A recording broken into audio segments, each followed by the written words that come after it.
அனைவருக்கும் வணக்கம். நம்ம இப்போ பாக்கியலட்சுமி சீரியலில் என்னெல்லாம் சுவாரஸ்யமான விஷயங்கள் நடக்குதுன்னு பார்க்கலாம் வாங்க.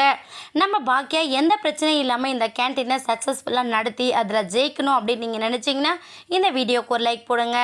பல தடைகளை தாண்டி கேன்டீனை கைப்பற்றின நம்ம பாக்கியாவுக்கு இப்போ திரும்பவும் ஒரு மிகப்பெரிய சோதனை வந்துச்சுன்னு சொல்லலாங்க. ஏன்னா எப்படியாச்சும் இந்த கேன்டீன் நாளை மறுநாள் நடக்க போது அதை நம்ம ரொம்ப சிறப்பாகவும் செஞ்சு முடிக்கணும்.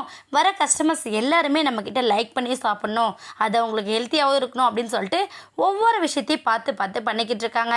இதுக்கிடையில் இன்னொரு கான்ட்ராக்டர் வந்து என்ன பண்ணனா, ஏம்மா நீ 50,000 மேலே கொடுத்து தானே இந்த கான்ட்ராக்ட் வாங்கினேன், இப்போ அதுக்கு மேலே 50,000 சேர்த்து நான் கொடுக்குறேன், உனக்கு பத்தலை அப்படின்னா கூட குறைய இன்னும் 10-20,000 சேர்த்து கொடுக்குறேன், நீ கான்ட்ராக்டை என்கிட்ட கொடுத்துரு அப்படின்னு சொல்லிட்டு கேட்குறாங்க. இதை கேட்டதுமே நம்ம ஈஸ்வரி ஒரு பக்கம் என்ன பண்ணாங்கன்னா, அம்மா பாக்கியவா நான் உங்ககிட்ட கொஞ்சம் பேசணும், நீ எப்படியும் ஒரு 1.25 லட்சம் செலவு பண்ணியிருப்பேன், இவங்கிட்ட அடிச்சு பிடிச்சி ஒரு 2.25 லட்சம் வரையும் நம்ம பேசி காசை வாங்கிக்கலாம், மொத்தமாக லாபமும் வந்துடும், நீ செலவு பண்ண காசை போய்ட்டு எல்லாம் சமாளிச்சிக்க முடியும், நீ இந்த கேன்டீனை வந்து கொடுத்துருமா அப்படின்னு சொல்லிட்டு சொல்கிறாங்க. இதனால பாக்கியா ரொம்பவே கோவப்படுறாங்க. கோவப்பட்டாலும் அவங்க முன்னாடி எந்த வார்த்தையும் சொல்லாமல், சரி உங்களுக்கு பதில் தானே வாங்க நான் சொல்கிறேன் அப்படின்னு சொல்லிட்டு அந்த கேன்டீன் வாங்க வந்தவர்கிட்ட போய் பேசுகிறாங்க. இங்கே பாருங்கள், நீங்கள் நினைக்கிறபடி லாபத்துக்காக நான் இந்த கேன்டீனை கண்டிப்பாக கொடுக்க மாட்டேன், இந்த கேன்டீனை நானே எடுத்து நடத்த போகிறேன் அப்படின்னு சொல்லிட்டு ரொம்ப ஸ்ட்ராங்காக சொல்கிறாங்க. பாக்கியா எப்படி சொல்லுவாங்க அப்படின்னு கொஞ்சம் கூட நம்ம ஈஸ்வரி யோசிக்கிறதில்ல. ஏன்னா கண்டிப்பாக நம்ம பேச்சு மீறி அவள் எதுவுமே பண்ணியிருக்க மாட்டா அப்படிங்கிற ஒரு மிகப்பெரிய தப்பு கணக்கை போட்டுட்டாங்க. இப்போ நம்ம பாக்கியா என்ன பண்ணுறாங்கன்னா, நீங்கள் என்ன சொன்னாலும் சரி, உங்களுக்கு கான்ட்ராக்டை கொடுக்கணும்னு எந்த அவசியம் இல்லை, நான் கான்ட்ராக்டை எடுத்திருக்கேன், நான் தான் இதை சிறப்பாக செய்வேன் அப்படின்னு சொல்லிட்டு அவர்கிட்ட ஆர்கியூ பண்ணுவோம். அவர் ஒரு பக்கம் கோவப்பட ஆரம்பிச்சிட்டாங்க.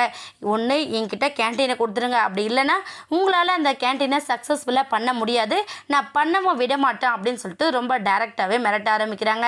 இதை கேட்டு எழில் ஒரு பக்கம், சார் உங்களால் முடிஞ்சதை நீங்கள் பார்த்துக்கோங்க, கேன்டீன் வாங்கினது நாங்கள் தான், இப்போ நாங்கள் தான் அதை ரன் பண்ண போகிறோம், அதனால் என்ன பிரச்சனை வந்தாலும் அதை நாங்கள் தைரியமாக ஃபேஸ் பண்ணிப்போம், நீங்கள் கிளம்புங்க வேலையை பார்த்துட்டு அப்படின்னு சொல்லிட்டு கிளம்பிடுறாங்க.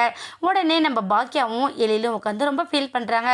என்னடா எழில் இது புது பிரச்சனையாக இருக்குது, நம்ம எவ்வளோ கஷ்டப்பட்டு போராடி இந்த கேன்டீன் ஆர்டர் நம்ம எடுத்திருக்கோம், ஆனால் இவங்க என்னடான்னா லாபத்துக்கு கொடு அப்படி இப்படின்னு பேசிக்கிட்டு இருக்காங்க அப்படிங்கிற மாதிரி பேச, உடனே நம்ம தாத்தா ஒரு பக்கம், பாக்கியா நீ ஒன்றும் கவலைப்படாதம்மா, யாரோ உனக்கு தேவையில்லாத தொந்தரவு கொடுக்கணும்னு இந்த வேலையை பார்க்குறாங்க, எதுவாக இருந்தாலும் நம்ம ஃபேஸ் பண்ணிக்கலாம், நீ தைரியமாக இரு அப்படின்னு சொல்லி சொல்கிறாங்க.